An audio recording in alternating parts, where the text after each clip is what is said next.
When you are an entomologist and you're looking for creatures as tiny as spiders, nothing must escape your gaze.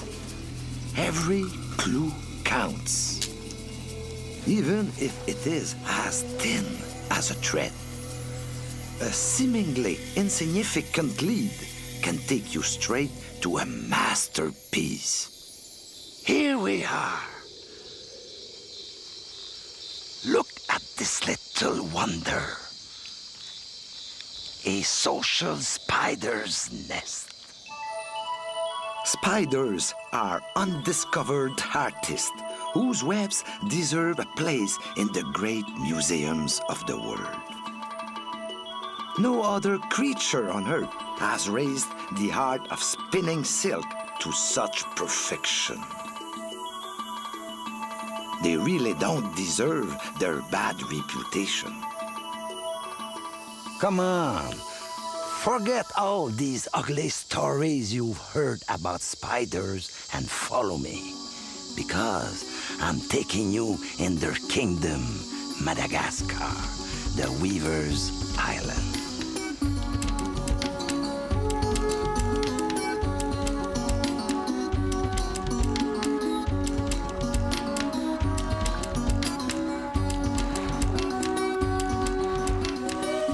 When tourists think of Madagascar, most of them imagine great forests inhabited by strange-looking lemurs. But for me, the animal that deserves to be the national symbol of Madagascar isn't this adorable little fur ball. It's the great Nephila.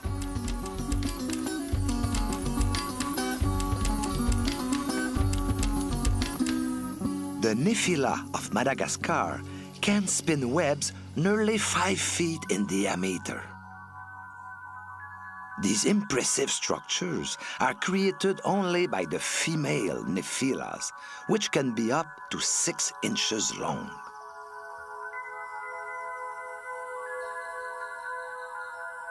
The males, which are 10 times smaller, seem content to just loll around on the webs of their lady friends.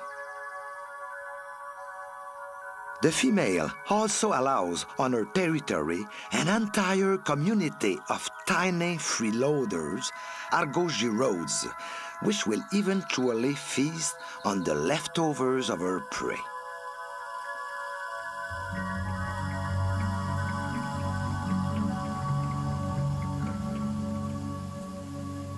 Nephilas will colonize any available surface on the island. You just have to look up to see them. They favor telephone cables and the roofs of houses where you can find them in large numbers. This looks like a nice spot because I need a lot of them. Nephilas are completely harmless. The Malagasy have long captured them as a remedy for whooping cough or simply to put them on their plate.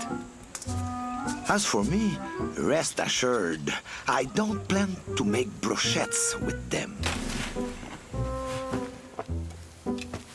I'm giving them as a present to a charming Betsileo woman who, believe it or not, anxiously awaits these enchanting little animals.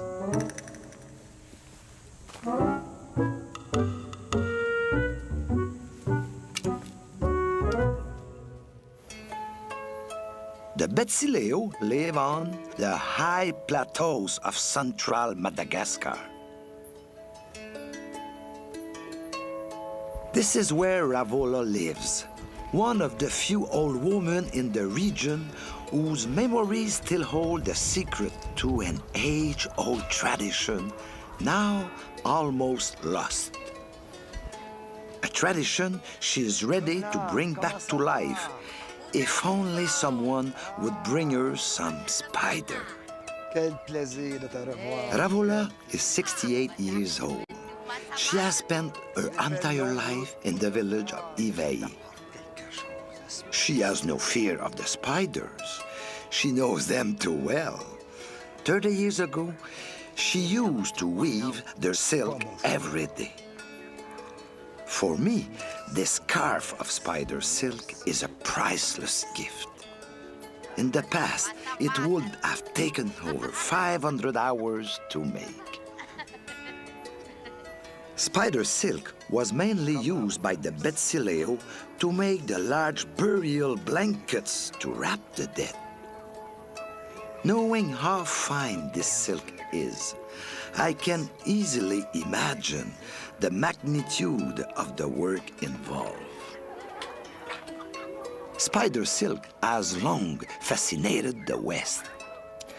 But producing this material on an industrial scale would require a colossal number of spiders, which would pose many problems.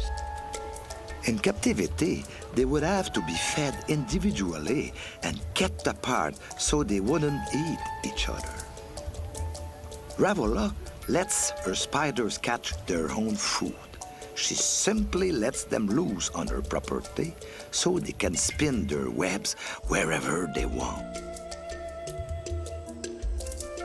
Most spiders use several silk glands, each producing a different quality of thread. The thread may be dry, sticky, soft, or even elastic. The spider can also control thread thickness and mix various textures of silk.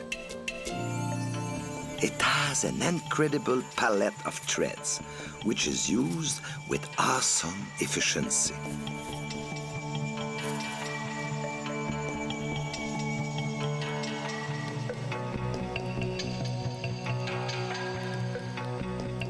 Spider silk presents exceptional properties.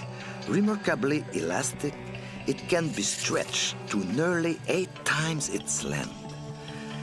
And it is stronger than steel wire of the same thickness. According to the American chemical giant DuPont de Nemours, if each of these silken threads was the diameter of a pencil, it could stop a jetliner in full flight.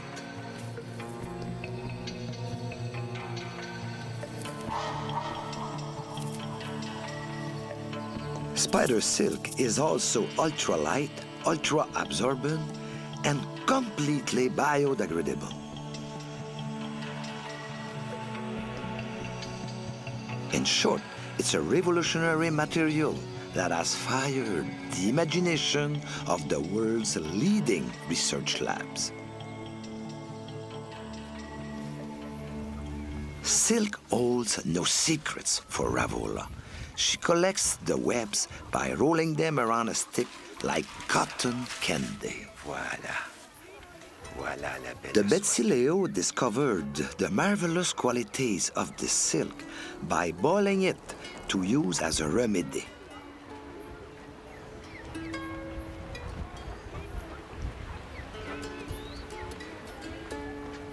Once dried, the webs are pulled apart with the fingers before they are spun.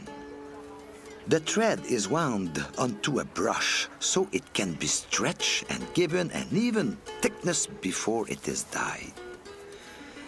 This spinning technique produces a silk that is rustic, thick, and strong. To obtain a finer, glossier silk, another method must be used. I will show you how to milk a spider. It's as easy as pie.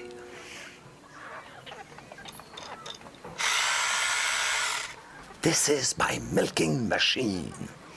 Looks nice, doesn't it? Simple, efficient, solid, streamlined, beautiful. What more could you ask for? Nephilas can be milked twice a month, and more than 200 yards of thread can be extracted from them without putting them in any danger. The spider is immobilized so it won't injure itself. Its thread, which is permanently visible at the tip of its abdomen, is then wound onto a reel. This technique guarantees the purity of the silk. It has enabled scientists to study the protein that makes up spider silk and even reproduce it artificially. Alone, however, this protein serves no useful purpose whatsoever. It's only when it comes in contact with the spider's spinnerets that the silk acquires its incredible elasticity and strength. This is a real puzzle for the researchers who have already predicted a glowing future for this magical fiber. The applications could be countless, from surgical supplies to parachutes. But research has a very long way to go before reaching that point. The spiders can therefore rest easy. They are sure to remain the sole owners of the patent for this marvelous material for many years to come.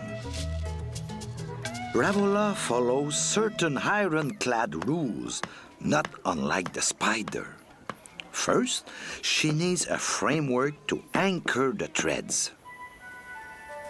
A spider begins its web by spinning a bridge line, the basic element from which the entire web will be suspended. For this, it uses a thread of sticky silk, so fine it is caught by the slightest breeze and carried off to attach itself to the first obstacle it encounters. After testing the solidity of this aerial bridge, the spider reinforces it with another thicker thread. To finish the frame, the spider weaves diagonal threads. The bridge line and framework are ready. Now, phase 2 of the project can begin. For Ravola, this phase consists of mounting the warp threads on which the woof threads are woven.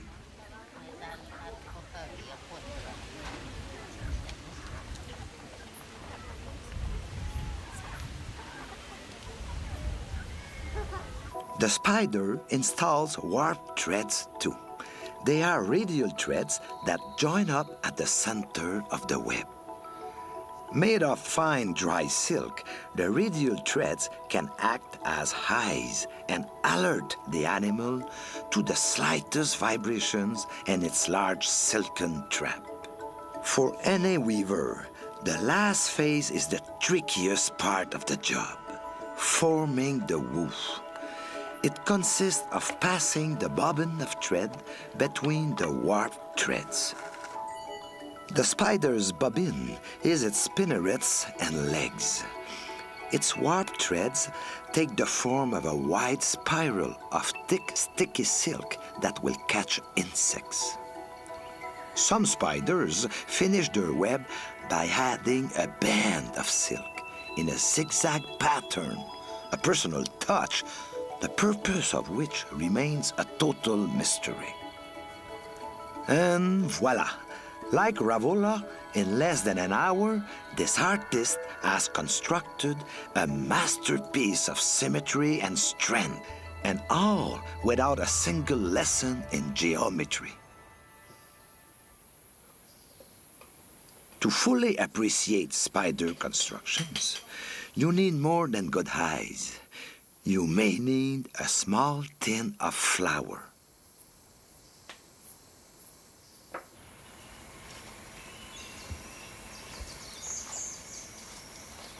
Here is a perfect web to test my miracle powder. All you can see is an ugly tangle of threads to which you wouldn't have paid any attention. Just watch.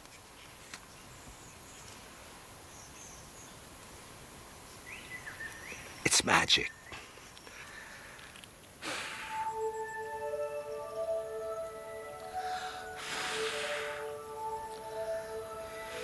Even though they are the most renowned, large geometrical webs are not the most common in nature. Most weaver spiders build structures that, at first glance, appear completely anarchic. But a little bit of flour sticking to the web's threads suddenly reveals astonishing structures. Who would have thought that the forest concealed so many architectural wonders? Spirals, platforms, tunnels, domes, hammocks. The imagination of spiders seems to know no bounds.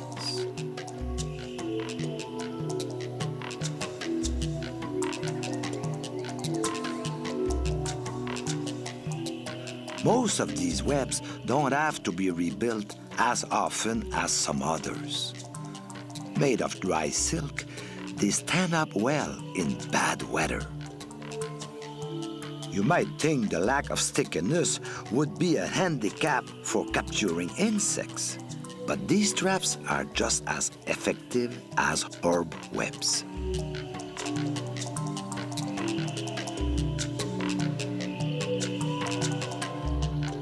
The disorganized threads can intercept insects in full flight, and the horizontal platform will catch them before they touch ground. When you are as imaginative as spiders are, you will find all sorts of ways to use silk to catch insects. Look at a tree trunk, for example. You may see a little piece of bark on it that has a very strange name, Ursilia. A spider equipped with two large spinnerets at the end of its abdomen. Ursilia lies in wait for its prey. It will only attack when the little caterpillar comes close enough. A first bite immobilizes the insect temporarily. But the story doesn't end there. You could say the Ursilia puts a new spin on capturing prey. A few well-negotiated turns, and in seconds, the unfortunate insect finds itself literally bound and gagged without having a chance to complain. For it to be savored like a delicious soup, the spider must liquefy its prey before it dines. Not all spiders have the good fortune to have spinnerets as well developed as Ursilia. The most primitive spiders have to do without silken traps to hunt. They patrol their territory in search of food, like the Lycosa. Or they set ambushes from the depths of their nests, like tarantulas from Latin America.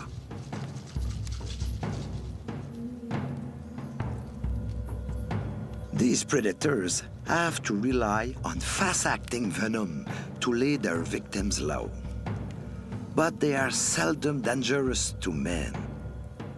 Nevertheless, their imposing size has given them a terrible reputation.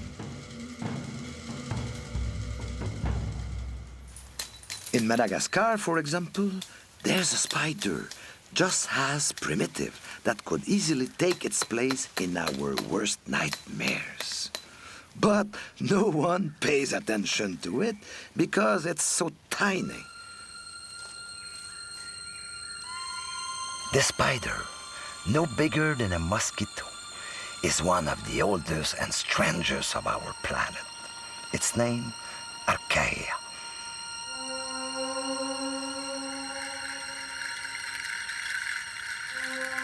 Like all primitive spiders, Archaea uses its two gigantic chelicerae and its lightning venom to capture its prey. It's unable to spin a web since this type of trap came along much later in the course of evolution. Archaea does, however, produce silk. Spiders have needed silk to survive since the beginning of time. In fact, without silk, there simply wouldn't be any spiders.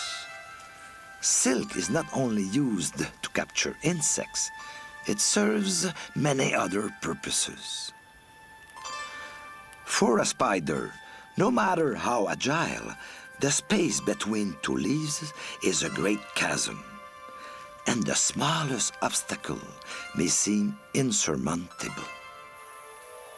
But thanks to their safety cords, these 8-legged creatures can play at tightrope walking, and mountain climbing becomes child's play. Spiders also need silk to reproduce.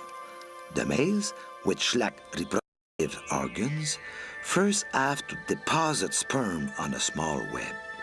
Then, using their palps, they inseminate the female with it. And finally, silk enables the spiders to make their egg sacs. The different textures and colors make silk a perfect camouflage. Its insulating properties also make it an excellent incubator. Protected by several layers of fluffy silk, the eggs can develop in a fixed humidity and temperature, awaiting the big day. A magical moment we seldom have the chance to see. The birth of thousands of tiny weavers, which in only a few weeks will master the art of silk weaving as deftly as their ancestors before them.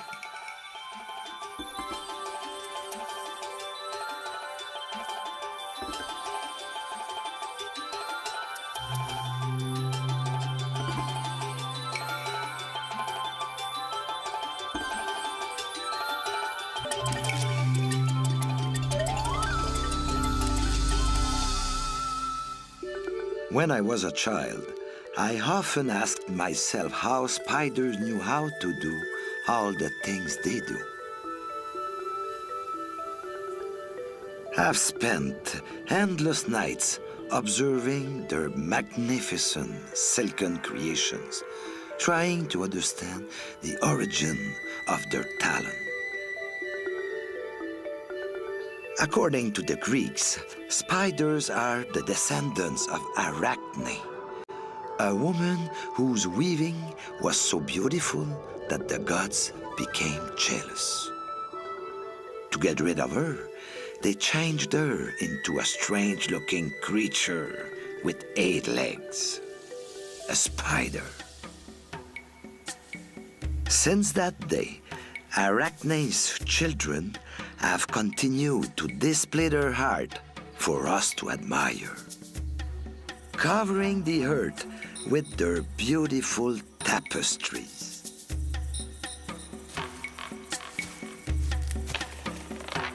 Of course, this is only a legend.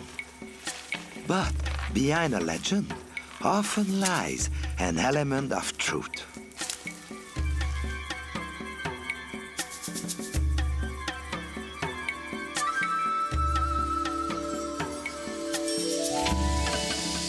So, maybe the spiders really do have something to teach us. If, instead of squashing them, we learned to observe them, wouldn't that be the road to wisdom?